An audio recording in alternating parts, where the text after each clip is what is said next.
हे बच्चों, welcome back to Emit foundation. Finally बच्चों, हम लोग लेके आ चुके हैं इलेक्ट्रिसिटी का फोर्थ पार्ट, और इस पार्ट में हम इलेक्ट्रिसिटी के फर्स्ट यूनिट को पूरी तरह से करने वाले कंप्लीट। इस वीडियो में बच्चों हम लोग कंप्लीट करने वाले हैं कौन कौन से टॉपिक, चॉइस ऑफ मैटर वाले टॉपिक्स को हम लोग कवर करने वाले हैं, सुपर कंडक्टर वाले टॉपिक को कवर करेंगे एंड कुछ न्यूमेरिकल्स भी देखेंगे इस चैप्टर के। तो चलिए इस वीडियो को शुरू करते हैं। चलिए इस वीडियो को शुरू करते हैं। सबसे पहला है हमारा टॉपिक है बेटा choice of material of wire. देखिए, हम किसी भी हमारे इलेक्ट्रिकल अप्लायंसेस में जो वायर यूज हो रही है उसमें कौन सा मटेरियल हमें यूज करना चाहिए, ये सिर्फ और सिर्फ डिपेंड करता है कि वो वायर कहाँ पे यूज हो रही है। ठीक, फॉर एग्जाम्पल अगर मान लीजिए आपको अपने घर में कोई वायर यूज करनी है, ठीक है, तो उस वायर की कंडक्टिविटी ज्यादा होनी चाहिए। समझ रहे मेरी बात? उस वायर की कंडक्टिविटी ज्यादा होनी चाहिए। क्यों कंडक्टिविटी ज्यादा होनी चाहिए? क्योंकि आपको अपने घर में ज्यादा से ज्यादा करंट चाहिए ताकि आप इलेक्ट्रिकल अप्लायंसेस को यूज कर पाओ। ठीक, तो जो भी हम मटेरियल यूज करेंगे किसी भी वायर के अंदर, वो मटेरियल डिपेंड करता है कि वो वायर कहाँ पे यूज होने वाला है। ठीक, अकॉर्डिंग टू देयर फैक्टर। देखिए, choosing the right wire material ensuring good conductivity and safety, basically हमारे पास फैक्टर है कि वो वायर कहाँ पे यूज होने वाला है। वायर का यूज क्या है, ठीक है, जहां पे हमारा वायर यूज होगा और जिस कंडीशन पे यूज होगा उसी हिसाब से हम उसकी प्रॉपर एप्रोप्रिएट मेटल को यूज करेंगे। ठीक है, चलिए अब देख लेते हैं कौन कौन से वायर्स होते हैं। सबसे पहला वायर जो होता है बेटा वो होता है electrical connection and power transmission. Basically ये हमारे होम अप्लायंसेस या फिर जो घर में वायर्स होते हैं ये बेसिकली वही होते हैं। ठीक है, अगर हम बात करें ये वायर की प्रॉपर्टीज और फैक्टर क्या है, तो देखो जो घर वाले वायर्स होते हैं ना उनकी रेजिस्टेंस लो होती है। रेजिस्टेंस लो होने का क्या मतलब है? क्यों? अगर देखो, अगर आपके घर में जो वायर्स आ रहे हैं अगर उसकी रेजिस्टेंस ज्यादा होगी तो उस वायर से जब आप करंट पास होके आएगा ट्रांसफार्मर से आपके घर में, तो आपके घर में कम करंट आएगा। क्या आप चाहते हो कि आपके घर में जो करंट आए वो कम आए? बोलो नहीं ना, हम लोग कभी ऐसा नहीं चाहते। हम ऐसा सोचते हैं कि जितना ज्यादा हो सके उतना ज्यादा करंट आए ट्रांसफार्मर से हमारे घर में। तो ये तभी पॉसिबल हो पाएगा बेटा तब जब हमारी जो वायर हमने यूज की है उसकी रेजिस्टेंस होगी कम। ठीक है, क्या ये बात समझ में आ गई?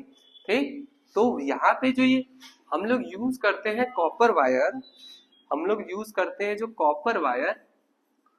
कॉपर वायर इसकी देखिए जो रेजिस्टेंस होती है वो कम होती है। जिसकी वजह से इसमें से करंट ज्यादा पास होता है। ठीक है, इसीलिए आपको अक्सर घरों में कॉपर की वायर दिखती है। ठीक है, अब अगर आप कोई भी एक अच्छी अप्लायंसेस देखोगे किसी भी ब्रांडेड कंपनी की, तो उसमें कॉपर की वायरिंग की जाती है ताकि ज्यादा से ज्यादा करंट उसमें फ्लो किया जाए। ठीक है, तो ओके, हमारा मटेरियल कौन सा होगा? कॉपर या फिर एल्यूमिनियम। एल्यूमिनियम भी एक अच्छी चॉइस है। एल्यूमिनियम भी यूज किया जाता है क्योंकि उसकी भी कंडक्टिविटी ज्यादा होती है और लो रेजिस्टेंस पे वो वर्क करता है। ठीक है, अब हम बात करते हैं। अच्छा, यहाँ पे एक बहुत इंपॉर्टेंट नोट दिया है। क्या नोट दिया है बेटा? देखो, silver has also low resistance but it is cost prohibited. देखो, हम लोग सिल्वर भी यूज कर सकते हैं as a material for making wires, लेकिन हम लोग सिल्वर को यूज नहीं करते। क्यों नहीं यूज करते? देखो, आप सबको पता होगा सिल्वर का कॉस्ट और कॉपर का कॉस्ट में जमीन आसमान का फर्क है। ठीक है, अगर हम अपने घर में चांदी की तार लगवाएंगे तो मुझे नहीं पता कि करंट आए ना आए, बैंक वाले जरूर हमारे घर में आ जाएंगे। इसलिए सिल्वर को हम लोग कॉस्ट की वजह से नहीं यूज करते इन वायर्स। ठीक है, चलिए अब नेक्स्ट टाइप की वायर्स देख लेते हैं जो कि है स्टैंडर्ड रेजिस्टर्स।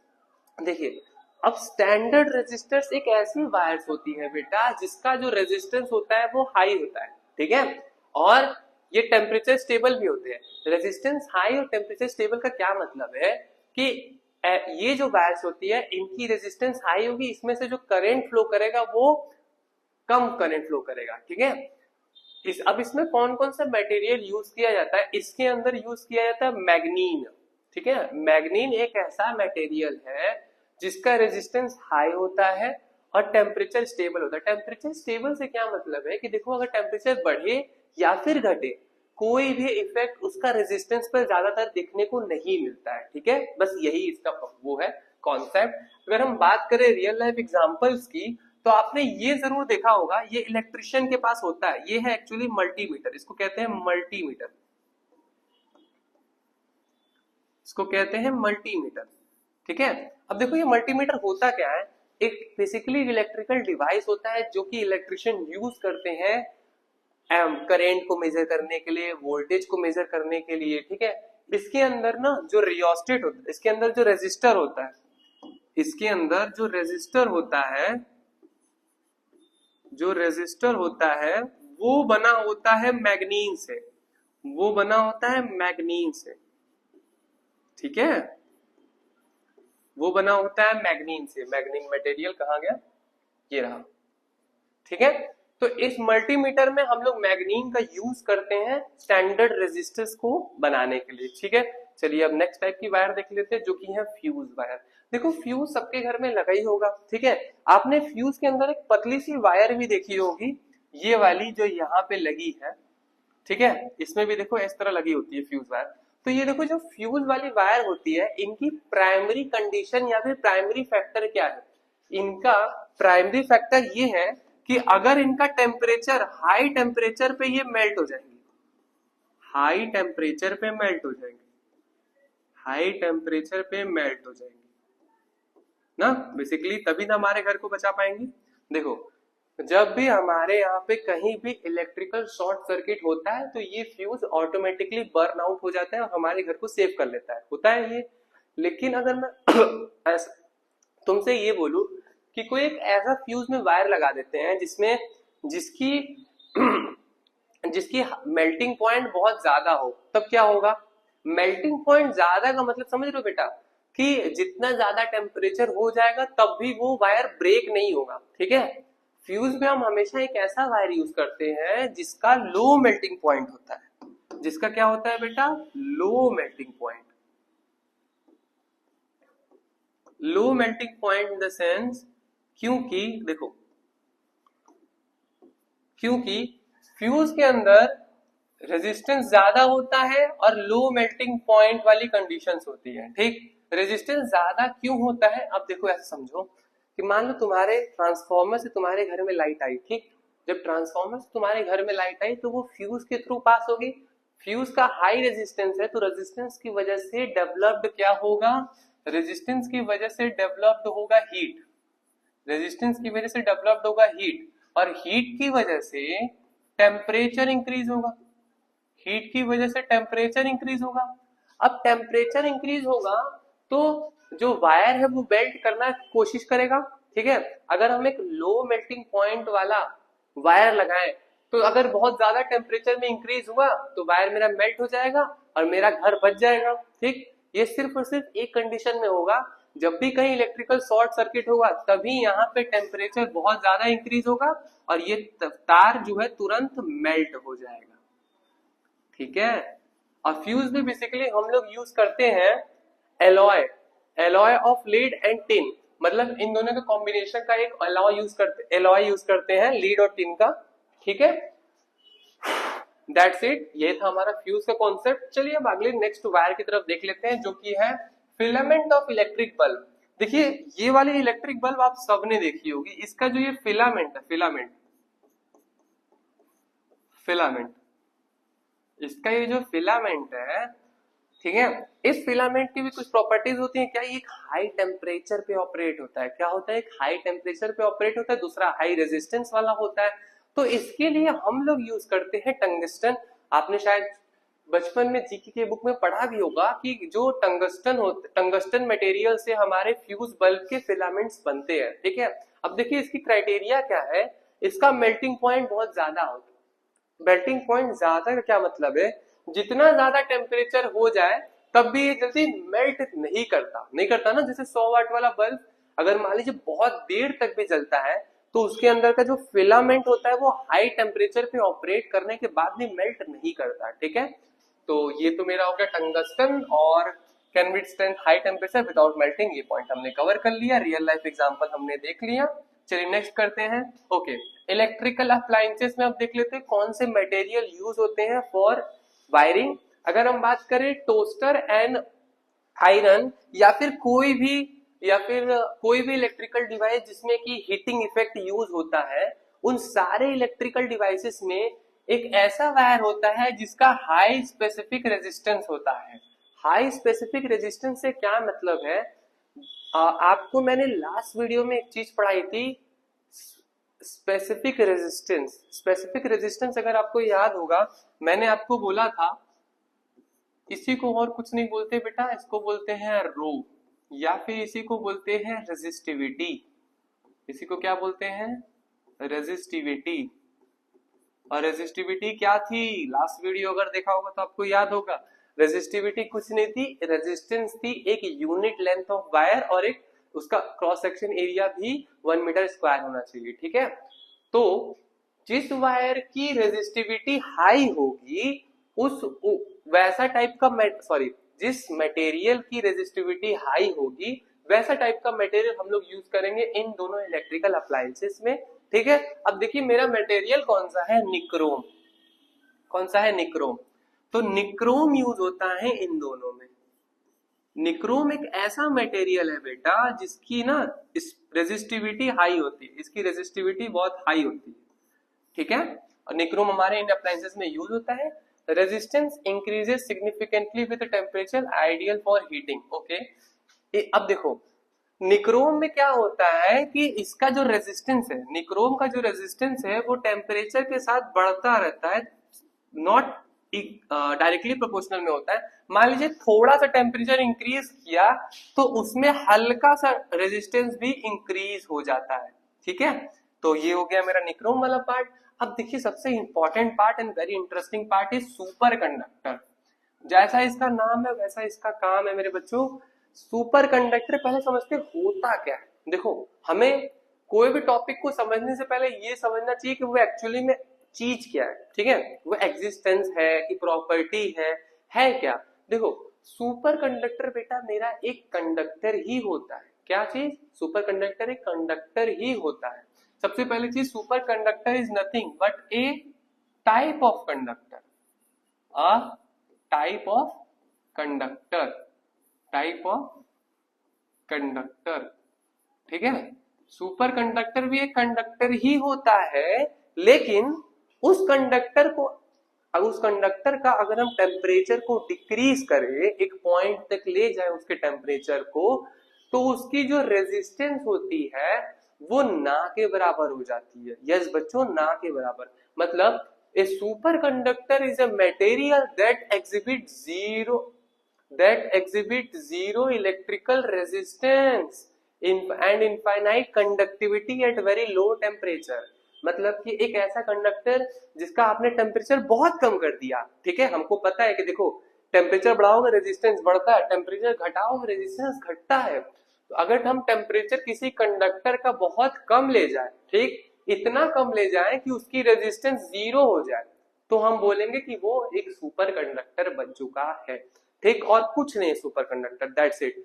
यहाँ पे देख रहे हो ये जो इसका जो टेम्परेचर है वो बहुत कम है, इसकी जो टेम्परेचर है वो बहुत कम है। जब मैंने बहुत कम कर दिया तो इसकी रेजिस्टेंस भी एकदम ऑलमोस्ट 0 के बराबर हो गई, नियरली इक्वल टू 0। और इसकी वजह से इसकी जो कंडक्टिविटी है वो मैक्स हो गई, इनफाइनाइट। ठीक है, अब देखो जब कंडक्टिविटी इनफाइनाइट हो जाती है ना, देखो इनफाइनाइट कंडक्टिविटी, ये पॉइंट बहुत इंपॉर्टेंट है। इनफाइनाइट कंडक्टिविटी, इसका क्या मतलब है, once a current starts in a superconductor it continuously indefinitely without any external power source, it continuously moves indefinitely without any power source। यहाँ पे moves मिस हो गया है। इसका मतलब कि देखो सारे कंडक्टर्स में करंट के फ्लो के लिए हमें एक बैटरी का पोटेंशियल डिफरेंस डेवलप करना पड़ता था, लेकिन सुपर कंडक्टर में एक बार अगर करंट फ्लो होने लगा तो हमें कोई भी एक्सटर्नल बैटरी का यूज करना नहीं पड़ेगा। ठीक है, एक तो ये सुपर कंडक्टर की प्रॉपर्टी है, दूसरा इसमें 0 इलेक्ट्रिकल रेजिस्टेंस होता है। मतलब आप जितना यहाँ से करंट भेजोगे सुपर कंडक्टर में से पूरा का पूरा करंट निकल जाएगा, कोई भी एक सिंगल इलेक्ट्रॉन फ्री इलेक्ट्रॉन भी कोलाइड नहीं होगा सुपरकंडक्टर के अंदर। आई होप ये बात समझ में आ गई होगी। अब हम एग्जांपल देख लेते हैं सुपरकंडक्टर का। देखो सुपरकंडक्टर का एग्जांपल है मरकरी, लेकिन कब? जब वो 4.2 केल्विन के टेम्परेचर से नीचे रहती है तब वो एक सुपरकंडक्टर जैसा बिहेव करती है। दूसरा है मेरा एग्जांपल लेड। लेड भी एक सुपरकंडक्टर की तरह बिहेव कर देगा जब उसका टेम्परेचर 7.27 केल्विन से नीचे किया जाए। ठीक है, आई होप ये बात समझ में आ गई होगी। चलिए अब नेक्स्ट देख लेते हैं हीट, ये तो हमने कवर कर लिया। नेक्स्ट है हमारे पास कुछ न्यूमेरिकल, चलिए न्यूमेरिकल भी स्टार्ट कर लेते हैं। यहाँ पे क्वेश्चन क्या दिया है? क्वेश्चन बोल रहा है इन a conductor 6.25 into 10 to the power 16 electrons flow from its end A to B। एक कंडक्टर में मान लीजिए ये मेरा एक कंडक्टर का यहाँ ये A पॉइंट है, ये B पॉइंट है, और एक्चुअली में ये है क्या? एक वायर है। एक्चुअली में ये है क्या? एक वायर है। ठीक है, एक वायर है। बोल रहा है कि इस वायर में से 2 सेकंड के अंदर, इस वायर में से 2 सेकंड में इतने इलेक्ट्रॉन पास हो जा रहे हैं ए से बी में। ठीक है, इस वायर से 2 सेकंड में इतने इलेक्ट्रॉन पास हो जा रहे हैं ए से बी में। अब तुम मुझे ये बताओ कि इस वायर में से कितना करंट फ्लो होगा? इस वायर में से कितना करंट फ्लो होगा हमें निकालना है। देखो हमने आपको करंट का फॉर्मूला बताया था। क्या होता है करंट का फॉर्मूला? या फिर हम बोले करंट का होता क्या है? करंट मतलब होता है charge in a unit time, charge passing through a unit section of area in a unit time is known as current. अब देखो हम इसको निकालने के लिए एक और फॉर्मूला आपको बताए थे, charge is equals to n e. ठीक, टी तो टी ही रह जाएगा। अब यहाँ पे नंबर ऑफ इलेक्ट्रॉन्स हमको गिवन है। क्या? नंबर ऑफ इलेक्ट्रॉन्स की ये वैल्यू है, नंबर ऑफ इलेक्ट्रॉन्स की ये वैल्यू है। अब इस वैल्यू को यहाँ पे पुट कर दीजिए। इस वैल्यू को जब हम पुट करेंगे तो ये हो जाएगा 6.25 into 10 to the power 16 into charge on each electron is 1.6 into 10 to the power minus 19 coulomb and time is 2 seconds, sorry not unit second, time is 2 seconds and here we calculate I। चलो अब जब हम इसको solve करोगे, इसमें calculator है क्या? अगर इसमें कैलकुलेटर होगा तो बहुत अच्छी बात है। लेट्स सी क्या इसमें कैलकुलेटर हमें मिलेगा। मिल तो जाना चाहिए मेरे हिसाब से। कैलकुलेटर कहाँ हो? कैलकुलेटर है क्या इसमें? क्या इसमें कैलकुलेटर है? मेरे हिसाब से इसमें कैलकुलेटर नहीं है। ओके, नो कैलकुलेटर है। ओके कोई बात नहीं, हम लोग ऐसे ही मल्टीप्लाई कर लेते हैं। तो जब आप इसको मल्टीप्लाई कर लेते हैं, चलिए यहाँ पे थोड़ी सी वीडियो लंबी हो जाएगी अगर मुझे मल्टीप्लाई करनी पड़ेगी तो 1.6 6 5 जा 30, 3 6 2 जा 12, 3 15, 1 कैरी, 6 जा 36 और 37, 5 2 6 0 0 1 0 1 कितना आ गया? ये 9 1 10। ठीक है, और 3 पॉइंट्स। तो ये आपका आ चुका है 10 into 10 to the power -3 upon 2। तो अगर हम इसको देखा जाए तो 10/2 इंटू 10 to the power 3 लिख सकते हैं। अब इसको कट कर देते हैं 5 बार में, तो ये हो जाएगा 5/10 to the power 3 एम्पियर। ठीक है, या फिर इसी चीज को हम लिख सकते हैं कि मेरी I की वैल्यू आई है 5 मिली एम्पियर। ठीक है, हमको पता है 1 milliampere is equals to कितना था? 10 to the power -3 एम्पियर। हमको ये बात पता थी, तो बस इसी का यूज करके मैंने वहां से यहाँ लिख लिया। ठीक है, आई होप ये न्यूमेरिकल समझ में आया होगा। नेक्स्ट वाला देख लेते हैं। अब क्या बोल रहा है? A current of 1.6 milli ampere, a current of 1.6 यहाँ पे लिख लेते हैं। I की वैल्यू कितनी दी है? I की वैल्यू दी है 1.6 milli ampere. 1.6 milli ampere flow through a conductor if charge on electron is, charge on electron दिया है -1.6 इंटू 10⁻⁻19 कूलम। ठीक है। Find the number of electron that will pass each second through the cross section of that conductor. देखिए अब यहाँ पे हमसे ना नंबर ऑफ इलेक्ट्रॉन पूछा है, ठीक है। टी की वैल्यू 1 सेकेंड दे दिया है। सेम उसी फॉर्मूला में पुट करना है बेटा, इसमें और कुछ नहीं है, कुछ नया चीज नहीं है, कोई नया कॉन्सेप्ट नहीं है। हमने आपको फॉर्मूला बताया है I is equals to Q by t होता है, और यहाँ पे Q क्या है, चार्ज है, इसके लिए हम Ne अपॉन टी कर सकते हैं। यहाँ पे जो N है, ये N है नंबर ऑफ इलेक्ट्रॉन्स, ये है charge on electrons, and this is time. तो हमें नंबर ऑफ इलेक्ट्रॉन्स मिल चुका, निकालना है, चार्ज ऑन इलेक्ट्रॉन दिया है, टाइम भी दिया है, करंट भी दिया है। तो हम इसको फाइंड आउट नहीं कर सकते, कर सकते हैं ना। चलिए इसको फाइंड आउट करके आपको कमेंट सेक्शन में इसका आंसर देना है। तब तक के लिए बच्चों इस वीडियो को अपने फ्रेंड्स को जरूर शेयर करिए, क्योंकि ऐसा एफर्ट और ऐसा कंटेंट तभी आपको मिल पाएगा जब आप हमें थोड़ा मोटिवेट रखोगे। कैसे आप मोटिवेट कर सकते हो, आप चैनल को सब्सक्राइब कर सकते हो, अपने फ्रेंड को शेयर करिएगा। मिलते हैं आप सबसे नेक्स्ट वीडियो में, तब तक के लिए बाय बाय।